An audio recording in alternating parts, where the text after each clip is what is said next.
Welcome to Basement Discussions Episode 2.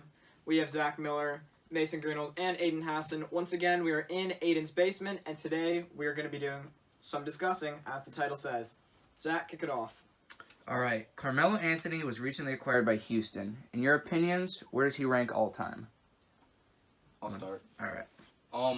Carmelo Anthony gets a lot of flack for having never won a ring, but quite honestly, he's played 16 years in the league. He's averaged over 24 points per game. He's one of the best scorers in recent memory.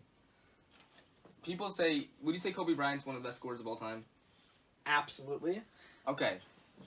What I'm trying to say is Carmelo Anthony stacks up with Kobe Bryant when it comes to scoring. Not defense, not leadership, not the teams they were on, and obviously Kobe has 5 rings, but that's not all Kobe.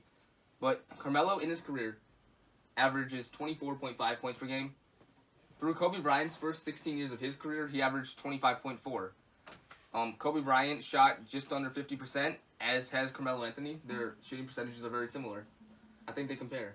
I can't believe that you just compared Kobe Bryant to Carmelo Anthony, okay? Carmelo Anthony is on a terrible team. We see this time and time again. When Carmelo Anthony was on the Knicks, of course he averaged 24 points a game or whatever you said. His stats are way inflated. He's on a terrible team. I mean, who else could score? He had Porzingis for like a year, maybe like half of a year too, but he was also really young then. He really had no one else. He had to score, and he didn't do it very efficiently, and like you said, he has no defense. Kobe Bryant is one of the greatest players of all time. I'd say the second best shooting guard ever, behind the greatest, Michael Jordan, and you're comparing him to Carmelo Anthony, a guy who's never gone deep into the playoffs.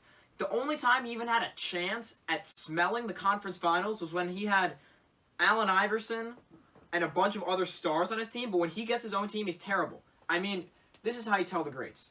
When they're on their own team, with not that much support, we're talking LeBron 2007, can they carry a team? And the answer for Carmelo Anthony is no. I don't care how good of a scorer he is. Look at the Knicks' record when he played with the Knicks. I mean, he's just not capable of carrying a team, and he's clearly not a good enough scorer when he has the pieces around him. I mean, look at OKC last year. That experiment went terribly. He had great players around him. All he had to do was be a scorer. That's all he's good at. And he couldn't even do that for the team. I think he's washed up now, but even in his prime, he wouldn't have been that effective for Oklahoma. Okay, so you said Kobe Bryant is a better leader. He can carry a team. I literally said Kobe Bryant is the better leader. But just pure scoring, I think Carmelo Anthony stacks up. Last year was his 16th year in the league. He was the third option for much of the year for Oklahoma City. I mean, he's not going to carry the team. They had Paul George and Russell Westbrook, who are both much younger and much better right now. And you said that it's because Carmelo had to score, right? In his career so far, Carmelo's averaged 19.2 assists per game, or field goal attempts per game. Kobe Bryant's averaged 19.5 in his career. So what? I mean, so look if at you this. shoot less and you score about the same, I don't think it's because your team's not good. I think it's because his you're just flats a are pretty good inflated. scorer. His stats are inflated. From what? From being on a terrible team. I mean, he's on the Knicks. Kobe played with Shaq, who needs the ball too. He played with Paul Gasol. He's played with great players. He needs to share the ball with these people. But if they take the same amount of shots, where's the inflation come from? The inflation comes from playing on a terrible team. Look at the league right now. A lot of teams, if you know you're going up against a terrible team, you're not going to send out your best starters. You're going to give them rest. That's been a common issue in the league for the past few years, resting players. A lot of the time, you're not going to see all the stars going out 100% effort against the freaking Knicks, who have a terrible record year in and year out. You're not going to see teams whipping out their best stars that they have on their teams and going 100%. They don't want to get injured in that game. They know it's an easy win. They're not going to be trying as hard. It's like an all-star game. No defense, all offense. Who the Knicks are facing has no effect. The defense is still NBA caliber, and the bench players, if anything, try harder because they're trying to prove themselves when they play against. They're still bench players. You're not facing against like LeBron James. You're not facing Kevin Durant. You're not facing against them when they're in full try mode. We see this every single year. LeBron James in the regular season, he kind of coasts. Imagine him coasting at like 25% of what he does in the regular season against the Knicks. I mean, he doesn't want to get hurt. Look at him. The only injury he's ever had in his career was, I think, a broken nose in like 2013 or 14 when Serge Ibaka slapped him in the face. I mean, he doesn't get injured because of his effort. He could turn it up when he needs to in the finals, and he could turn it down when he needs to if he's playing against crappy teams like the Knicks. I agree that he coasts, but I think that's way more offensive coasting because his defense, he obviously turns it up in the NBA Finals and maybe the semis, but he still plays pretty good defense for him when he's coasting. This is not just LeBron James. This is players all over the league. I'm saying that. The defense, they don't take defense off as much as they take offense off, more than they usually would. That's why scoring is still important and is still representative of how good a player is. I'm not saying he's a better player than Kobe. Kobe's obviously better playmaker, better defender, better leader, and he's had a better team. But Carmelo, I think, just scoring stacks up with Kobe all time in his prime. Obviously not anymore. He's in his 17th year this upcoming What does season. stacks up mean? I mean, are you saying he's comparable? His scoring ability is similar to Kobe's? Or are you saying that, like, Kobe's is a 10 out of 10, Carmelo's like an 8 out of 10, kind of in the same ballpark? I think they're very similar. I think if it was out of 10, I'd put Kobe as a 10. I'd put Carmelo in his prime as a 9 or 9.5 out of 10. There's very few better scorers you could name all time than Carmelo Anthony, just pure scoring. How does Carmelo Anthony ever drop 82 points in a game? I'm just curious. Please inform me. Do you think Devin Booker's one of the best scorers? Yes! He's like 21 right now, and he dropped 72 points when he was like 19. He's easily one of the best scorers in the league right now. He's right now is a better scorer than Carmelo was in his prime. That's not true. Devin Booker may be better than Carmelo, but right now he's not a better scorer than Carmelo was when his prime, and he's 100%. No. 100%.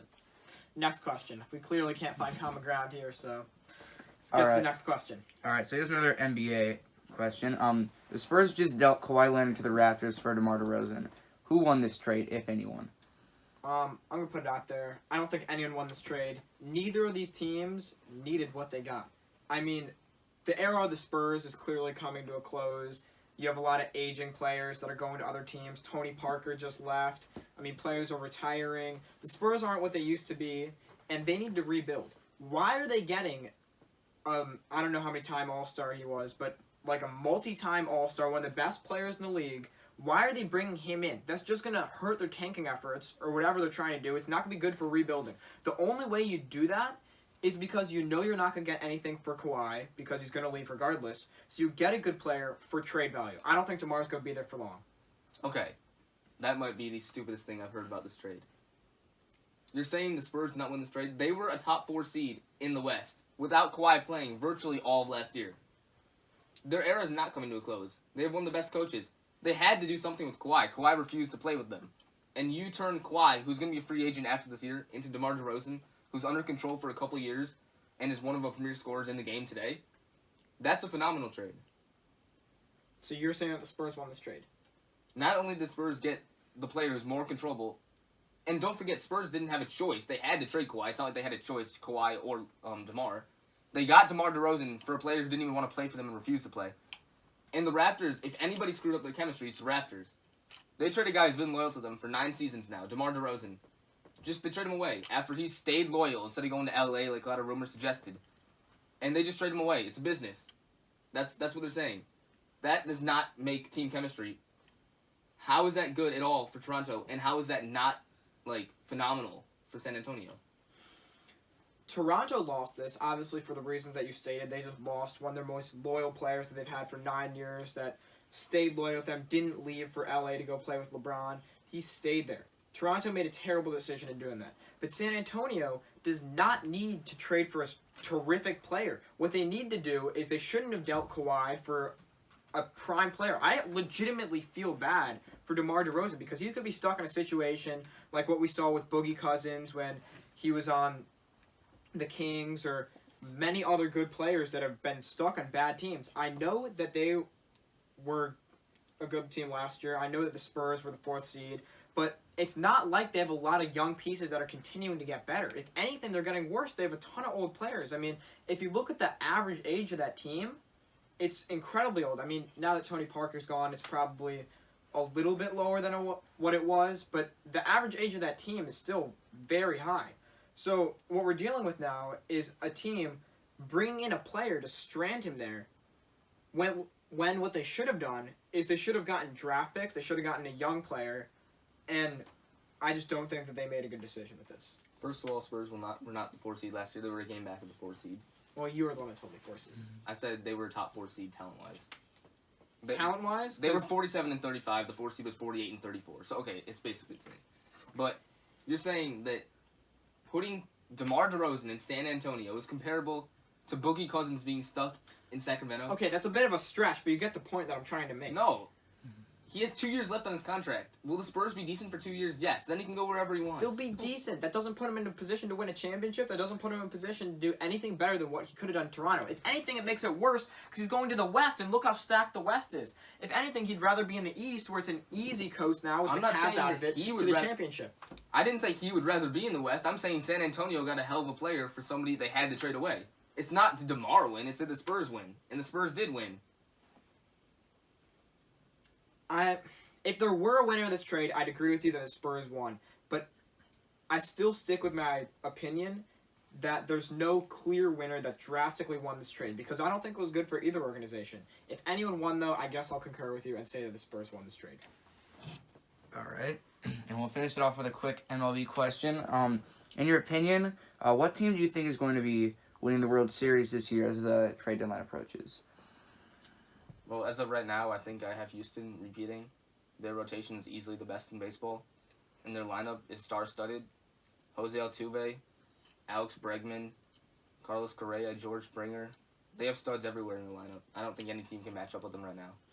I think that the AL right now, as a whole, is way better than we've seen it in the past. Usually we'll see it kind of a little bit more shifted toward the NL. And I have the Yankees going all the way right now. I mean, if this team can catch, they have so many power hitters in their lineup, all throughout their lineup. Their pitching is decent. They have a few good guys. I mean, here's the issue. If the Yankees get hot, they're not going to be beaten. They're not going to be beaten by Houston. They're not going to be beaten by Boston. They're not going to be beaten by Cleveland. And if they make it to the World Series, I have them winning it.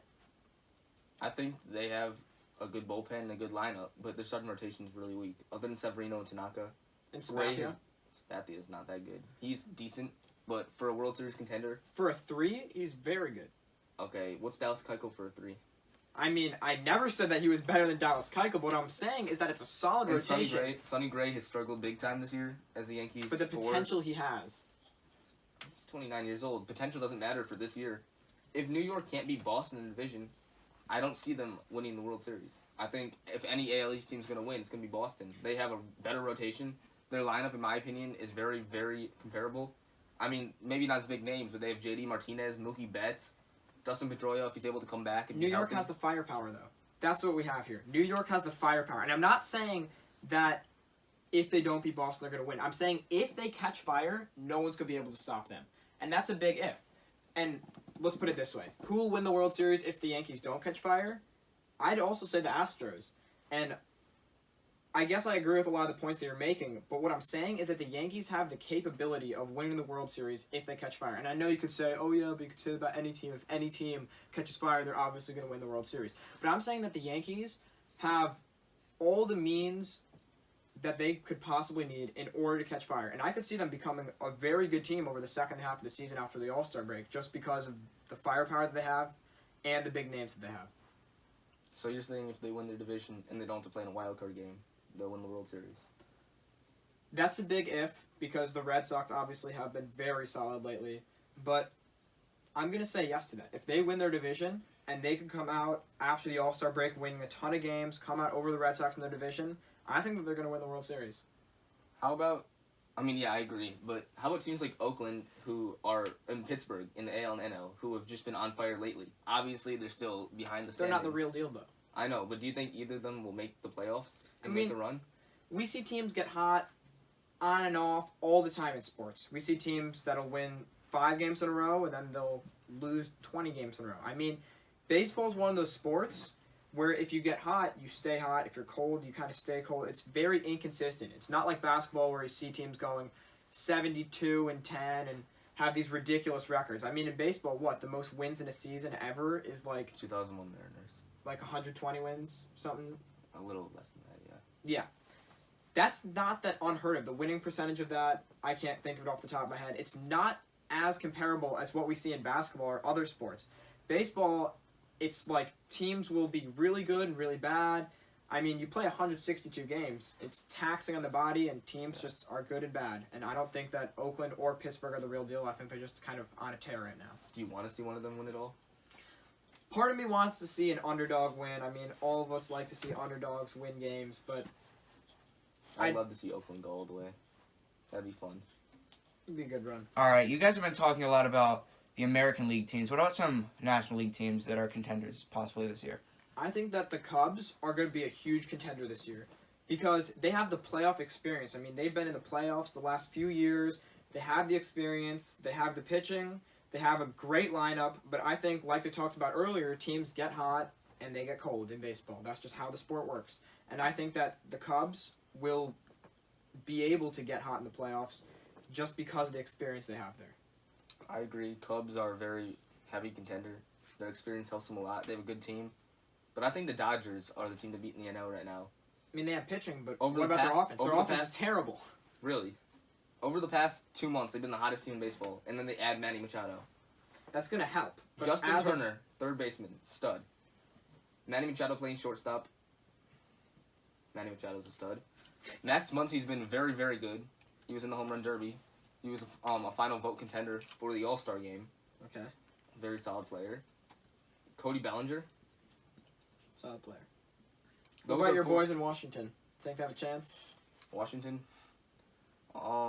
If they can catch fire, their starting pitching is what needs to change. Bryce Harper's finally getting his swing back. Adam Eaton's been playing well all year. Murph's getting healthy, but as you probably know, Steven Strasburg was placed on the 10-day DL again today. And other than Max Scherzer, there's been no consistency in the pitching staff. Hellickson's been good when he's healthy, but he can only go 5 innings. Gio Gonzalez and Tanner Roark have seemingly forgot how to play baseball. So honestly, no, they're probably not going to go all the way this year. I don't even see them winning a wild card spot. I think 500's a good goal for us the rest of the way. All right, let's wrap things up. This was Basement Discussions, Episode 2. We had a lot of heated opinions when we were talking about the Melo-Kobe comparison. We had varying opinions throughout our baseball discussion, talking about who's going to win, teams catching fire, teams being cold. And then also in our other basketball discussion, we had some pretty good varying opinions when we talked about who won the trade between Kawhi and DeMar. Thank you guys for watching. We'll be posting again soon. Remember to like and subscribe.